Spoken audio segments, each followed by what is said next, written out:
Welcome to the last video in the Indian History Foundation course or foundation series.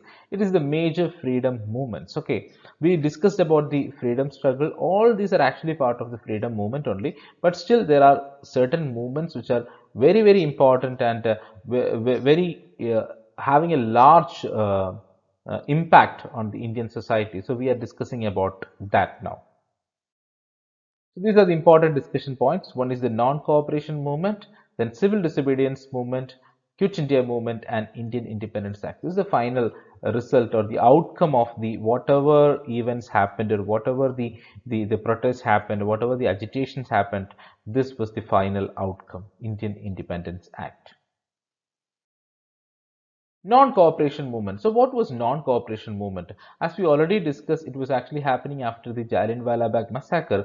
So non-cooperation movement was launched by Mahatma Gandhi in the year 1920, 4th September. Okay, it was launched by Mahatma Gandhi because after those three important early satyagrahas, Gandhi became a hero in the Indian freedom movement, and he actually led the in non-cooperation movement in 1920s, and people were not cooperating with the British government. So like the name indicates, non-cooperation means not cooperating with the British government. Any of the British activities, people are not cooperating with that.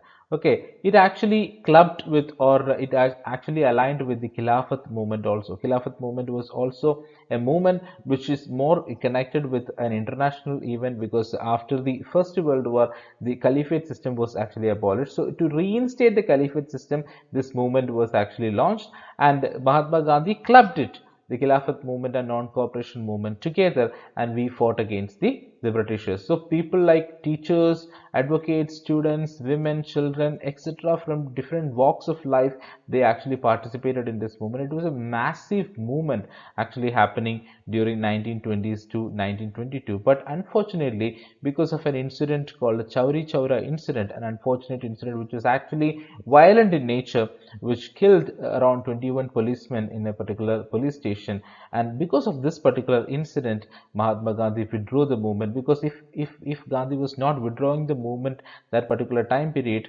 the suppression of the British forces will be really huge, and it will be really brutal, because till then we were following a non-violent methodology and non-violent strategy. But with this Chauri Chaura incident, the entire movement got the color of violence, and definitely Gandhi understood that there will be retaliation from the British side, and that's why Mahatma Gandhi withdrew the movement in the year 1922. So that was the first massive agitation which actually happened in the Indian freedom movement.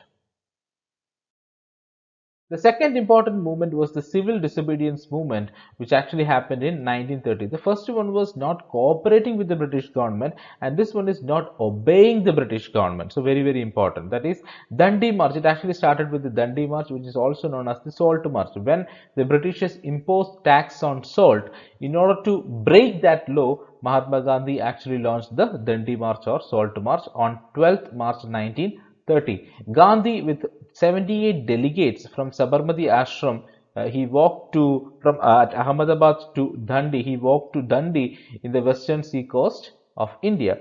So it was actually 385 kilometers away from Ahmedabad. So he was actually walking with his delegates, 78 delegates, and his only aim, the sole aim, was to break the salt law. So why he has actually walked all this distance? Because while walking, he is actually gathering a lot of people, and this particular message is being spread to different parts of the country also. So he break the law, he break the salt law, and the movement was withdrawn in the year 1934. For almost 4 years this movement was actually going on, and that was also a very massive movement, civil disobedience movement. People were not obeying the rules and regulations of the British administration. So that is the second, the massive movement actually happened during that particular time period. Then comes the Quit India movement. So Quit India movement was the last movement, or the last movement which in which the people were highly dissatisfied. The people were fed up of the British rule, and we have only one motto, we have only one thing to tell the British people, the British government: quit India, go out of India. Okay, leave our country to us and go out of this particular country. That is the Quit India movement meaning. So Gandhiji gave the call "Do or Die" at Gowalia Tank Maidan, now popularly known as the August Kranti Maidan. It was in the year 1942 this movement was launched. On 8th August 1942, Mahatma Gandhi launched the Quit India movement at All India Congress Committee in Mumbai. Very, very important. Okay, so this was the last massive movement actually happening in the Indian freedom movement history. After the launch of this particular movement, many of the leaders were, including Mahatma Gandhi, were arrested, and for some time this movement was left leaderless. So that was also one of the drawback of the this particular movement. But another important information regarding this particular time period was, this is the time period in which the Second World War was actually going on, and during the Second World War Britain was party to that, and they have already participated in the First World War, and the Second World War also they are party to this war, and it is happening in the soil, European soil. So they were not in a position to handle the colony like India, because everywhere massive protests were there. They are initiating massive protests and agitations against the British rule. So people were, they were not in a position to handle the entire country, and on the other hand, they have to face the repercussions of the World War also. So like this, lot of factors which actually contributed towards the independence. Okay, many things actually contributed: the struggle of the people, the sacrifice of our the leaders, and also the circumstances that existed in the international scenario, the world war, everything actually contributed. Many factors actually contributed, and we got our independence. And how they have actually announced this, it was through an act called the Indian Independence Act. So Indian Independence Act, which was actually announced in the year 1947. So with this act, some provisions were actually announced.